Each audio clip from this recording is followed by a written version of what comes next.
Nilagdaan na kahapon ang Implementing Rules and Regulations para sa Executive Order 174 o ang Expanded Career Progression for Public School Teachers. Pinangunahan ito ni Education Secretary Juan Edgardo Sani Angara kasama si Budget Secretary Amina Pangandaman at mga kinatawan ng Professional Regulation Commission at Civil Service Commission. Sinabi ni Secretary Angara na sa ilalim ng IRR, hindi na magiging time-based ang promotion ng mga public school teacher. Inaalis na rin ito ang natural vacancies policy sa departamento. Hindi na rin magiging position-based ang pag-angat ng mga guro sa pwesto.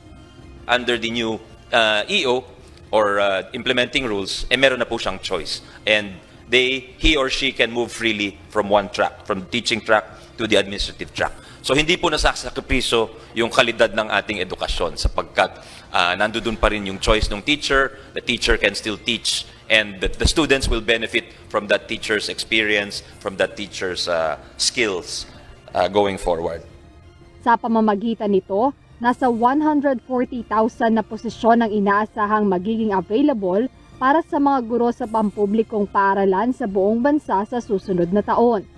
2025, katulad ng nabanggit, mayroong kabuuan ng 140,000 teachers, 90,000 of which will be coming from the result of this career progression. Sa ilalim ng IRR, ang Classroom Teaching Career Line ay magkakaroon na ng karagdagang mga posisyon sa pagtuturo. Teacher 4 na may salary grade 14, Teacher 5 na may salary grade 15, Teacher 6 na may salary grade 16, Teacher 7 na may salary grade 17 at Master Teacher 5 na may salary grade 22. Samantala ang career paths para sa mga guro sa pampublikong paaralan na naghahangad ng administrative positions ay magkakaroon ng posisyon para sa School Principal 1, School Principal 2, School Principal 3 at School Principal 4. Naglaan ng 6.1 billion pesos para sa Expanded Career Progression System ng Public School Teachers na magsisimula sa susunod na taon.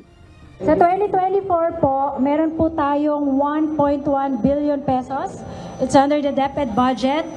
And for next year po, because we expect that yung full transition po nung ating and implementation, given the IRR was signed today po, we have 6.1 billion pesos under the DepEd budget for 2025 National Expenditure Program. Ikinagalak naman ng isang grupo ng mga guro ang hakbang na ito ng DepEd.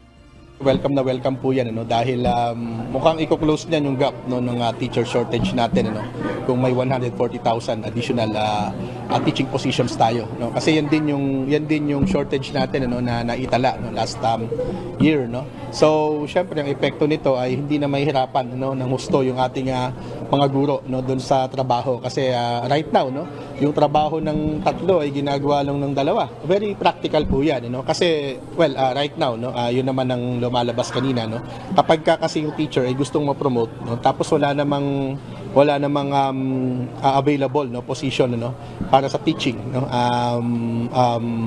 personnel ang ginagawa niyan pumupunta siya doon sa administration it doesn't follow. Bukod sa Career Progression Program, inaasahan ding makikinabang ang mga guro mula sa Personal Accident Insurance, mula sa Government Service Insurance System o GSIS, Special Hardship Allowance, at iba pang teaching allowances kasunod ng pagpapatupad ng Kabalikat sa Pagtuturo Act. Jed Neresina, UNTV News and Rescue. Diyos ang aming sandigan, serbisyo publiko ang aming pinahahalagahan.